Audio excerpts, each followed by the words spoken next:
لا حول ولا قوة إلا بالله العلي العظيم أعوذ بالله من الشيطان الرجيم بسم الله الرحمن الرحيم الحمد لله والصلاة والسلام على رسول الله وعلى آله آل الله لا سيما بقية الله أما بعد فقد قال الله من عمل صالحا من ذكر أو أنثى وهو مؤمن فلنحيينه حياة طيبة. ناظرین کرام، اسلام جہاں ہمیں ایمان کی دعوت دیتا ہے وہیں اچھے کاموں کو بجا لانے کی بھی دعوت دیتا ہے. اچھا کام جسے ہم قرآنی اصطلاح میں عمل صالح کہتے ہیں. عمل صالح کا دائرہ بہت وسیع ہے. نماز عمل صالح ہے، روزہ عمل صالح ہے، حج عمل صالح ہے، وہیں انسانوں کی خدمت عمل صالح ہے، بھوکے کو کھانا کھلا دینا عمل صالح ہے، بیمار کا علاج کرا دینا عمل صالح ہے، گرے ہوئے انسان کو اٹھا لینا عمل صالح ہے، مظلوموں کو ظلم سے بچا لینا عمل صالح ہے. تو قرآن مجید جہاں ہمیں ایمان کی تلقین کرتا ہے وہیں عمل صالح، نیک کام اور اچھے کام بجا لانے کی بھی ہمیں تلقین کرتا ہے. اسلام اور اس عمل صالح نیک کام کے سلسلے میں یہ بھی شرط نہیں ہے کہ ہم صرف مسلمانوں کے ساتھ اچھا برتاؤ رکھیں، مسلمانوں کے ساتھ نیکی کریں. نہیں، وہ افراد جو ہم سے برسر پیکار نہیں ہیں، برسر جنگ نہیں ہیں، چاہے وہ ہمارے ہم مذہب نہ ہو، ہم عقیدہ نہ ہو، ہم دین نہ ہو، ان کے ساتھ بھی اسلام حسن سلوک اور اچھے برتاؤ کی ہمیں دعوت دیتا ہے.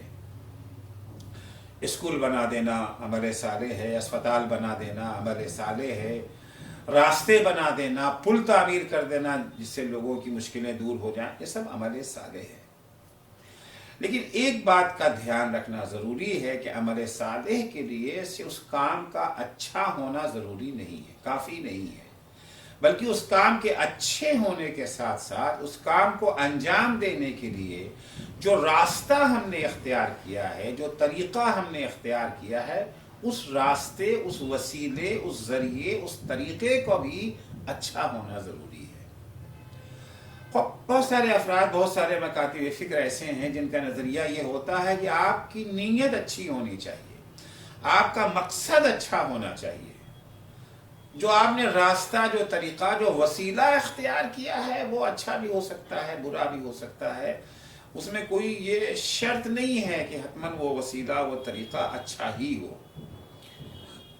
رابن ہوڈزم ایک عام فکر ہے. رابن ہوڈ کا نام آپ سب نے سنا ہوگا کہ رابن ہوڈ ایک شخص تھا جو مالداروں کو لوٹ کر کے، ان کے گھروں میں ڈاکہ ڈال کر کے غریبوں میں اس دولت کو بانٹ دیتا تھا. غریبوں کی مدد کرنے کے لیے وہ ڈاکے ڈالتا تھا، مظلوموں کی حمایت کے لیے وہ مالداروں کو لوٹا کرتا تھا. اسلام میں اس کی گنجائش نہیں ہے. رابن ہوڈزم اسلام میں نہیں ہے. اسلام کا پیغام یہ ہے کہ اگر آپ کا عمل اچھا ہے، آپ کی نیت اچھی ہے، آپ کا مقصد اچھا ہے، آپ کا ٹارگیٹ اچھا ہے، تو اچھے ٹارگیٹ، اچھے مقصد، اچھی نیت کے لیے اچھا ذریعہ، اچھا وسیلہ، اچھا طریقہ کار بھی ضروری ہے. آپ ناجائز طریقوں سے، غلط طریقوں سے حق کی مدد اگر کرنا چاہتے ہیں، اسلام اس کی اجازت نہیں دیتا ہے. آپ مظلوموں کی مدد کرنا چاہتے ہیں، یقیناً مدد کیجئے، بڑی اچھی بات ہے. غریبوں کا پیٹ بھرنا چاہتے ہیں، یقیناً آپ غریبوں کا پیٹ بھریے، لیکن اس کے لیے آپ جھوٹ، مکر، فریب، دھوکے کا سہارا نہیں لے سکتے. آپ دین پھیلانا چاہتے ہیں، لوگوں کو دین حق کے دائرے میں داخل کرنا چاہتے ہیں، بہت اچھا کام ہے، بہت عمدہ، بہت ہی اجر و ثواب ہے اس عمل کا. لیکن آپ لوگوں کو حق کی طرف لانے کے لیے جھوٹ کا سہارا لیں، غلط طریقوں سے لوگوں کو اسلام کی طرف لانے کی کوشش کریں، اسلام اس بات کی اجازت نہیں دیتا ہے. مثال کے طور کے اوپر امام حسین علیہ السلام کی مجلسیں ہیں. امام حسین کو رونے کا بہت ثواب ہے، رونے کا بھی ثواب ہے، رلانے کا بھی ثواب ہے، بے حد ثواب ہے. اب ہم رلانے کے لیے جھوٹی روایتیں گڑھنے لگیں، کیا ہمیں اس کی اجازت ہے؟ ہرگز نہیں. ہم اس بات کی اجازت نہیں ہے کہ ہم اس سلسلے میں جھوٹ کا سہارا لیں، فریب کا سہارا لیں، لوگوں کی توہم پرستی کا سہارا لیں، اس سے فائدہ اٹھانے کی کوشش کریں. روایات میں ہے کہ پیغمبر اکرم صلی اللہ علیہ وآلہ وسلم کے بیٹے کا انتقال ہو گیا. پیغمبر کے بیٹے ابراہیم کا انتقال ہو گیا. پیغمبر غمزدہ ہیں، اشکبار ہیں. اچانک سورج کو گرہن لگ گیا. عوام میں یہ خبر پھیل گئی کہ سورج کا یہ گرہن پیغمبر کے غم میں شرکت کے لیے ہے.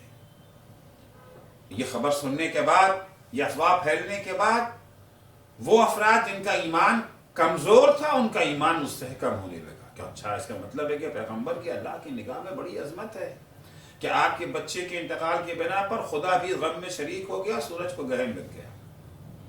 جو ایمان نہیں لائے تھے وہ ایمان کے دائرے میں داخل ہونے لگے. جیسے ہی پیغمبر اکرم کو یہ اطلاع ملی کہ اس طریقے سے لوگوں میں یہ بات پھیل گئی ہے کہ سورج گرہن حضور اکرم کے غم میں شرکت کے لیے گرہن لگا ہے سورج کو، حضور اکرم نے فوراً لوگوں کو مسجد میں اکٹھا ہونے کا حکم دیا.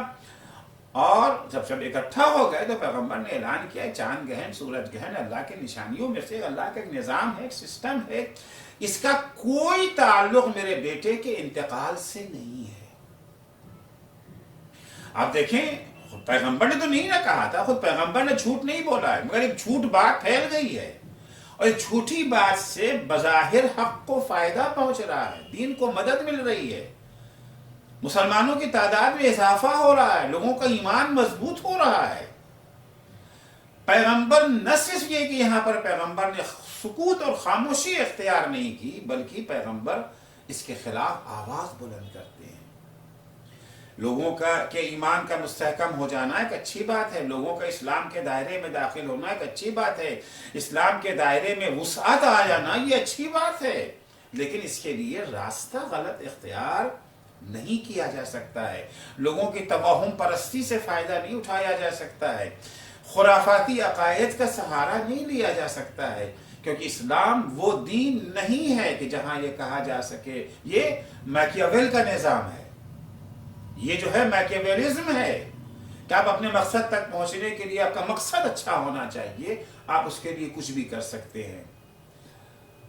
مولا کائنات حضرت علی ابن ابی طالب علیہ السلام کی حکومت کا زمانہ ہے. جب مولا نے عدل و انصاف سے کام لینا شروع کیا تو بہت سارے وہ افراد جو اس کی زد میں آ رہے تھے وہ مولا کے خلاف ہونے لگے. وہ شخصیتیں بہت اہم تھیں، کنگ میکر افراد تھے، بادشاہ گر افراد تھے، وہ جو حکومتوں میں اتار چڑھاؤ لانے کا فن اچھی طرح سے جانتے تھے.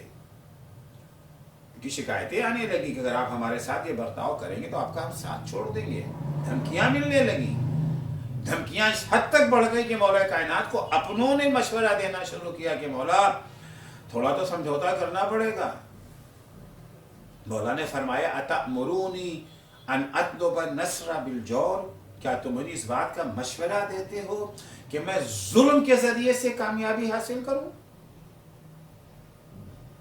ہرگز ایسا نہیں ہو سکتا ہے.